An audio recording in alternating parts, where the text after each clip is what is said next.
అమ్మా నువ్వు తన గురించి తప్పుగా అర్థం చేసుకుంటున్నావు. తప్ప అంతేలే, నీకు అలాగే ఉంటుంది. అబ్బా, అమ్మా ఎందుకు ఇప్పుడు ఇలా మాట్లాడుతున్నావు? ఒరేయ్, ఇది నా ఇల్లు, నేను చెప్పినట్టే జరగాలి. దానికి డబ్బులు ఇవ్వడం ఆపుతావా ఆపవా? సరే అమ్మా, సరే.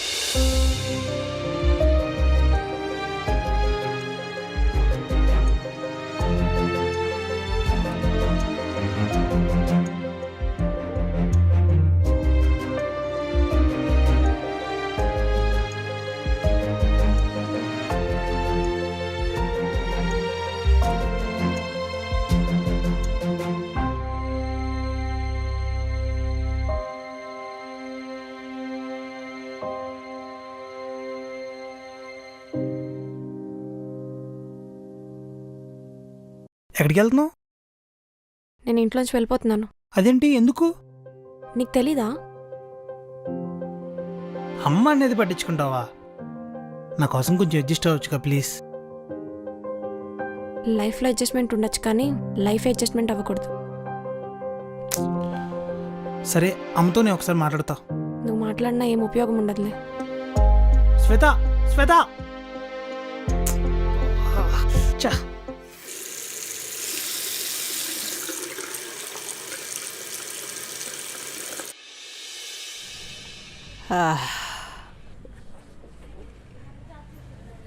అబ్బా, అమ్మా ఆకలేసి నన్నమిట్టు. రే బాగా అలసిపోయాను, ఏదైనా ఆర్డర్ పెట్టేసుకోరా. ఆర్డరా?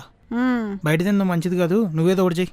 ఏంట్రా పంచేసి అలసిపోయినట్టు ఆ మాత్రం అర్థం చేసుకోలేవా? మరి శ్వేత నువ్వెందుకు అర్థం చేసుకోలేదమ్మా? ఏం మాట్లాడుతున్నావు నువ్వు? ఆ రోజు కూడా శ్వేత ఇంటి పని అంతా చేసి అలసిపోయి కూర్చుంటే నువ్వేమన్నావు? వంట చేయమన్నావు.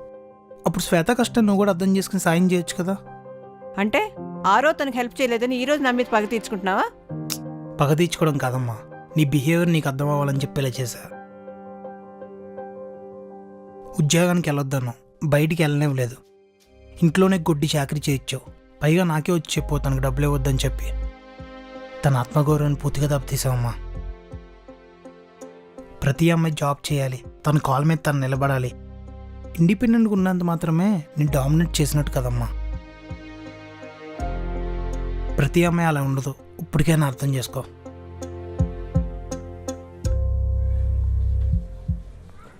హలో, నేను చాలా తప్పు చేశానమ్మా, నీ మీద అధికారం చెలాయించాలని చూశాను, నన్ను క్షమించమ్మా.